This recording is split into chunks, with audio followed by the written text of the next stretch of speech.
C'est ça la problématique. Quand tu as une décision à prendre et que tu es dans l'émotion, il y a une vague émotionnelle et cette vague émotionnelle, elle va distordre la réalité. Elle va t'amener une représentation de la réalité qui n'est pas la réalité. Alors nous voici dans une nouvelle vidéo et on n'a toujours pas répondu à la question de savoir est-ce que oui ou non j'ai déménagé ou est-ce que oui ou non je suis sur le point de déménager. Est-ce que je reste dans l'appartement dans lequel je suis depuis pratiquement 9 ans maintenant ou est-ce que je bouge pour aller dans cet autre appartement, en sachant que le cahier des charges c'était d'avoir un contexte qui était plus propice à ce que je puisse travailler correctement, me poser et puis pas être perturbé par le bruit qu'il peut y avoir autour. Donc le suspense reste entier. Est-ce que je vais déménager ou pas? Alors tu l'as bien compris, ce qui est important c'est de considérer cette histoire de vie comme une métaphore. C'est pas une métaphore parce que c'est réellement quelque chose qui est en train de se passer, en tout cas qui s'est passé il y a quelques jours, mais c'est de faire le parallèle avec tout un ensemble de choses que l'on vit dans notre vie et que tu peux vivre dans ta propre vie. Alors avant de répondre à la question de savoir si oui ou non il y a du changement à ce niveau-là, savoir si oui ou non je suis en train de commencer à faire mes cartons, je voudrais parler du processus de décision. Alors ce que je vais dire là ne s'adresse pas nécessairement à tout le monde.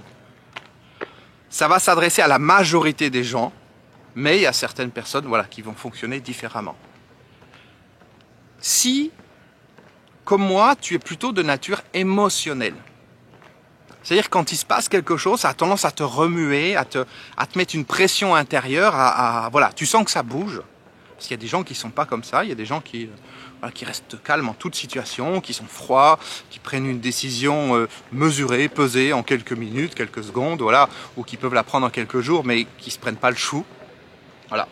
C'est un autre profil de personne. Chacun est comme il est. Mais il y a une majorité, il y a plus de 50% des gens qui ont cette tendance émotionnelle qui va être amplifiée suivant la pression de la situation, suivant l'importance de la situation. Parce que je te le rappelle que dans cette histoire de déménagement, moi qui travaille à la maison, qui suis entre guillemets 24 heures sur 24 à la maison, qui est mon bureau à la maison, qui a besoin d'un équilibre de vie, qui a besoin de calme, etc., etc., c'est une décision importante. Tu vois, si je déménage à perdre pratiquement un mois à faire mes cartons, à trier tout ce que j'ai, parce que j'en ai stocké des choses, j'en ai énormément. Donc, pratiquement un mois à préparer tout ça, y a un coût financier aussi à déménager, tu le sais. Quand on déménage, il y a un coût financier qui n'est pas négligeable. Donc, si je passe tout ce temps, toute cette énergie et tout cet argent, et que je me rends compte après que c'est pire que où j'étais, ben oui, ça risque d'être problématique et ça risque de rendre ma vie encore pire entre guillemets qu'elle l'était. Même si dans l'absolu elle n'est pas exagérée, elle n'est pas non plus pire. Tu vois le contexte autour de moi, on a vu pire. Donc j'en reviens aux personnes émotionnelles. Il y a une règle hyper importante à suivre, que bien entendu je n'ai pas suivi pendant le week-end.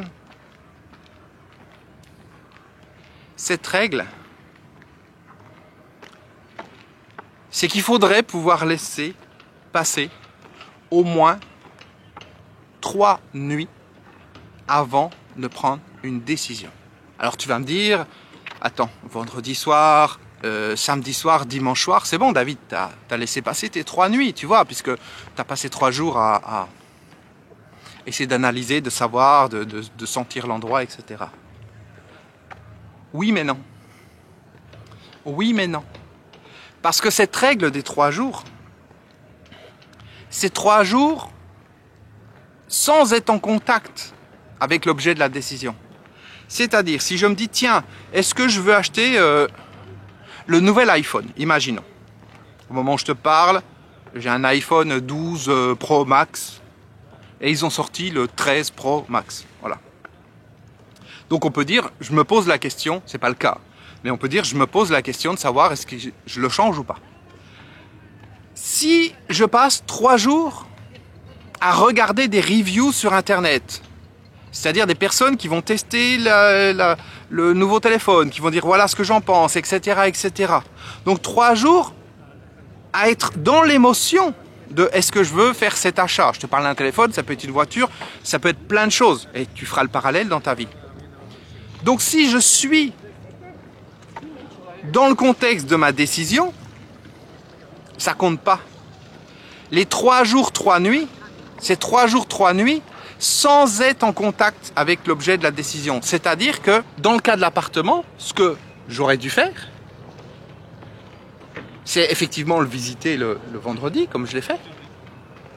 Mais j'aurais pas dû récupérer les clés.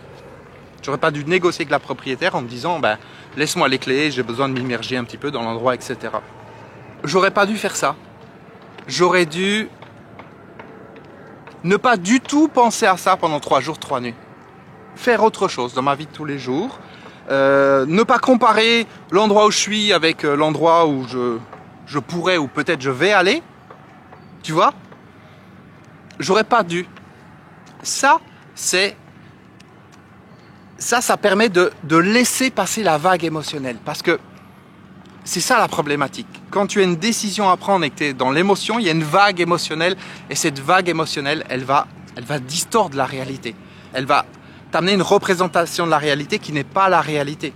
Je t'en parlais dans les vidéos précédentes, quand on va transposer sur une personne les attentes que l'on peut avoir dans notre vie en disant bah, tiens, c'est la bonne personne, c'est la personne que j'attends depuis toujours.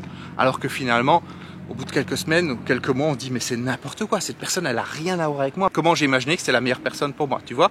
Mais le problème, c'est que tu te retrouves pas 3 jours, 3 nuits sans la personne. Non. Quand tu as l'impression que tu as trouvé la bonne personne, tu es tout le temps en train de penser à cette personne, tu l'as tout le temps dans la tête, tu es tout le temps en contact avec elle ou au téléphone, par message ou quoi que ce soit. Donc finalement, tu entretiens l'émotion, tu entretiens la vague émotionnelle. Et comme tu entretiens la vague émotionnelle, tu peux pas la laisser passer. Ça fait sens pour toi ce que je suis en train de dire. Dis-moi-le dans les commentaires, c'est important de partager ce qui se passe pour toi quand tu regardes cette vidéo. Tu vois, cette notion de vague émotionnelle, elle est hyper importante. Alors encore une fois, ça ne va pas concerner 100% des gens. Il y a certaines personnes qui ne fonctionnent pas de cette manière-là. Mais d'une manière générale, comme je l'ai dit précédemment, il y a une bonne majorité des gens qui fonctionnent comme ça. Surtout quand on a des décisions importantes à prendre.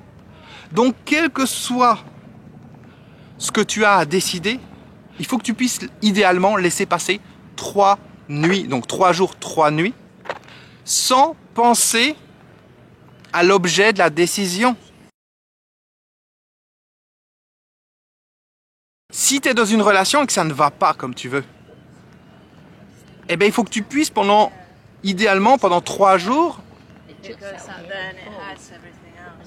aller te mettre au vert dans un coin, t'isoler, mais pas réfléchir à la situation. Il ne faut pas que tu passes 3 jours à réfléchir, est-ce que je reste avec cette personne ou pas? Parce que quand tu fais ça, tu augmentes la vague émotionnelle. Si par exemple tu te retrouves pendant 3 jours à aller, je sais pas moi, une personne qui va dans une formation, un séminaire, qui fait un voyage, qui fait quelque chose qui lui change les idées, eh ben c'est pas rare que cette personne, avec du recul, elle voit les choses différemment, elle se dit, ben tiens, je voulais quitter la personne avec qui je suis, mais finalement, après avoir passé la vague émotionnelle, ben non, je me sens bien avec la personne avec qui je suis. Ok, il y a des difficultés, mais c'est ok, j'ai envie de rester avec elle. Et ça, je te parle de 3 jours, 3 nuits, mais quelquefois, c'est même plus rapide. Moi, je le vois quand je fais mes ateliers, donc des ateliers que je fais en direct, ou alors, par exemple, mon groupe privé. J'ai un groupe privé sur Zoom, donc avec un petit groupe de personnes. On se retrouve tous les mardis soirs. D'ailleurs, si tu veux en savoir plus, envoie un petit mail à mon assistante Alexandra, je te mettrai le lien dans la description. Donc on se retrouve tous les mardis. Et puis on va partager un certain nombre de choses, on va se mettre dans une certaine énergie. Et en fait, ce dont les gens se rendent compte, et c'est mon cas aussi, c'est parce qu'on est dans une énergie différente pendant l'espace d'une heure. Mais attention, ce qu'on fait pendant une heure, c'est tellement puissant que ça vaut 3 jours à changer les idées, tu vois. En l'espace d'une heure, on descend tellement profondément à l'intérieur que tu as l'impression que tu reviens de je ne sais où après. Et ça te donne un recadrage total par rapport à tes problèmes de vie, par rapport à ce qui se passe dans ton quotidien. Et tu te rends compte, et moi je me rends compte, c'est que quand j'ai passé cette heure dans l'atelier, après coup, des choses qui pourraient être des tracas du quotidien, des problèmes ou je ne sais quoi, ça n'a plus de sens pour moi. Je les perçois totalement différemment. Parce que la vague émotionnelle, elle est passée. Donc cette notion de prise de conscience de la vague émotionnelle, elle est hyper importante. Il faut pouvoir laisser passer la vague émotionnelle. Je vais arrêter cette vidéo, sinon elle va être trop longue. Et je te développerai ça un petit peu plus en détail demain.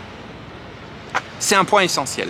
Si dans ta vie, tu as tendance à être remué comme ça au niveau émotionnel, à sentir que quelquefois tu as du mal à prendre des décisions, que tu réagis plus ou moins émotionnellement à certaines situations, c'est important de pouvoir intégrer ce que je suis en train de te partager. Et c'est pour ça que je voudrais le creuser un petit peu plus et on fera ça dans la vidéo de demain. Donc je te dis à demain. Ciao.